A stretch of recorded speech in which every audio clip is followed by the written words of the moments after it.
If you want to dialogue, go dialogue with the people who died. End up like a dialogue huko. Yeah. Members of parliament who voted yes. You want our forgiveness? Go and resurrect everyone who has died. Yes. Ensure there's no one in hospital who has bullet wounds. That's the only forgiveness you're going to get. People died because these people voted the wrong way. We told them don't vote yes. They voted yes. They did not listen to us. Can dissolve the government and go home. It's not a must to run this country. There are 12 million Kenyans. This idea that Kenya will be stuck if he resigns, it won't be stuck. Because when he resigns, it goes with the Rigathi and all the baggage that he has. It goes with all of them. Actually, we're even calling for the Speaker of the National Assembly to dissolve Parliament. How are you? I'm in good health, but I'm very, very tired. It's been a hectic 3 weeks. So I'm looking forward to the time I can get time to sleep and rest. Yeah. Okay. Maybe you can tell us today, do we have any fresh statistics on people who are missing or abducted or anything like So that? they've been collecting actually, but I think the number of the dead as we speak is about 51. Because people who are in hospital are coming to the gunshot wounds. That's very sad to hear. And of course, I have to ask you about just where we are right now in the country. Of course, the president yesterday dismissed his cabinet secretaries. Do you think we should continue keeping up the pressure ama to decrease? Pressure ongezeke kwa sababu one of the things that actually is hurting me, I've been to about 5 funerals and there's no apology from the government for those who died, like an official apology. The president hasn't even bothered to call any of the parents to condole with them. We're talking about dialogue, but you can't have dialogue without justice. And we're even saying, why is Kome in office? Why is Amin in office? The people are responsible for these killings are still in office. The killer cops are still in office. So there's no happiness actually. So him firing these people doesn't make a difference to the people who lost their loved ones. So it's too little, too late. So, Boni, that means you're not contented with what President did yesterday? We are not contented with that because it's just a small action to reduce the pressure. But the pressure must continue. People have died, people are still being abducted, and no one has resigned from the police. The killer cops haven't been arrested, so there's nothing to celebrate. So can you mention some of the things that maybe you want president to make sure amezitoa? For example, what Eric Omondi mentioned, akasema hivi na hivi na hivi. And I know you guys are doing the same thing. From Boni, what else do you want president to do? Wow. So at this particular moment, I think the humane thing for him to do is talk to those families who lost their loved ones.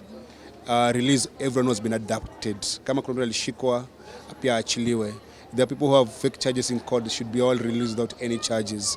And then we want IBC considered within the next 30 days because we need to start recalling members of parliament.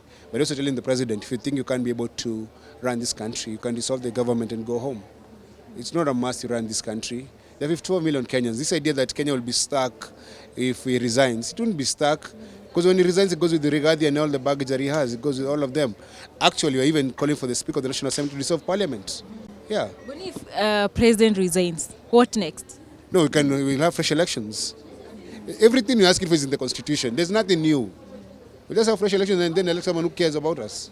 Yeah. And we have those MPs who voted yes, and right now they're asking for forgiveness, apology outside there. And you know, some of the Gen Zs are still visiting them. Yes. You as the leader, not leader, you as the, you're not the leader, you as the, niseme aje? As, yes, activist. Maybe what do you have to tell them? Should we? Yeah. Members of parliament who voted yes. You want our forgiveness? Go and resurrect everyone who has died. Yes. Ensure there's no one in hospital who has bullet wounds. That's the only forgiveness you're going to get. People died because these people voted the wrong way. We told them don't vote yes. They voted yes. They did not listen to us. They're lucky they're still alive. People have died. Yeah. So keep that pressure. Otherwise kuja kwenye nyumbani, mwambie aende ahame huko atafute nyumba ingine. And today if you were maybe given a position to be a cabinet secretary, would you take it? I would never work for a thief. What if he resigns? Then there will be no government. Yes, so what is your question? You never work for a thief. No, yes, they said I will never work for a thief. My son is very clear. I can't work for a land grabber and a murderer. It's very clear. Yeah. There's no discussion about that. Yeah, and of course we have to ask you, there are those sentiments that Farah Maalim made, and we feel like the government is taking too long for justice to be made. What are your feelings on that? No, this country works in a very funny way. You're guilty until proven rich. As long as you're rich, you can never be guilty. Farah Maalim Lorena is in Sarova Hoytsans. I've done a tweet about it. He's enjoying his life. If it was me saying such words, I would have been arrested the same day. There's not even someone who would have tracked me and arrested me. But poor people can't get justice in this country. So that's why we need to change the system. And we've had it's like a month. Boni hajapumzika, by the way, honestly speaking. When are you planning to, wende tu tulie tu seme now it's done? Rest when I die. Because there's work to be done, man. And like now, all I want is a bed. Yeah, but it is. Are you still coming out on Tuesday? Yeah, I'm gonna be there. The thing about this, the last 3 weeks, is that there's so much emotional toll on some of us.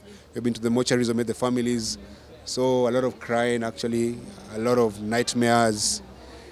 Yeah, and sometimes a small drink like this, because you're trying to sleep and cope with life. It's very hard, actually. I need to see a therapist. That was my next question, because you've really been working so hard, and people think and feel like you're not maybe okay. So how are you doing right now? Let's say mentally, are you okay? I'm not okay. I'm mentally fatigued, emotionally drained. I'm tired. I'm just, yeah. I think it's very sad that people are burying their loved ones because they went to a peaceful protest. And what's very annoying and hurting is that the men and maybe women who sponsored the goons haven't been arrested. And the killer cops are still free, and they're going home to their parents every day, or their wives and husbands every day. While some other people are just crying because they lost their loved ones. So I'm feeling that pain, because before 2 weeks ago, I'd never been to a protest where someone died. Never, ever in my life. So the first time in my life where I went to a protest and someone died. And we did not kill them, but there's a guilt to carry in your heart and feeling like unasikia tu chungu on behalf of the family. So I empathize with the family, and I say, I hope they get justice. Right. Lastly, talk to our Gen Z. Tuongeleshe pale kwenye kamera. Ni aje wase Gen Z manze, mimi na walombotov tunaanguka nao. Tuonane Tuesday kwa barabara. Mtokeleze wherever you're in the country, show up. We're not only standing up for our rights, we are going to the streets to say, Kome, the killer must resign. And we're also saying that we are going to the streets to honor those who sacrificed their lives for us and for a better country. And because for what you did in those protests, Kenya has changed forever. And then kusalimia hao ma MPs na MCAs. Mtu wote ambao anakusumbua unamsalimia and msiogope. You are liberating this country. You are the true liberators and freedom fighters. Ya mwisho, about our baba Raila Amolo Odinga. Juzi alikuwa na president, and pia alikuwa amepanga dialogue, but tukaona akasalimiwa. I think alisalimiwa. Yes. What's your take on that? No, Raila Odinga, my friend, you have done your part for this country, and you shook hands with Moi, you shook hands with Kibaki, you shook hands with Uhuru, now you shook hands with RUTO. But this particular movement, don't shake hands with anyone, because you're not part of us. And even me, I'm a millennial, I'm not a Gen Z. So sisi kama wazee tukae kando. You're old enough to be my dad. Me, I'm the same age with Raila Jr. And guess what? Your grandkids are the ones fighting now for this fight. Waachie hii vita. Hii vita si yako, waachie. Watu wa ODM na Azimio wanapiga mdomo ya majenzi, wachana nayo. Focus on your party and your politics. Gen Z will deal with RUTO. Mwachieni RUTO. Hii mambo ya kuingililia tufanye dialogue.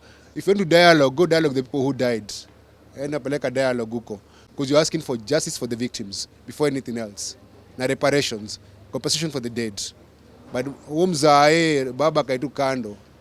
Asiharibu movement ya watoi. Yeye ni babu. All right, thank you, Bonnie.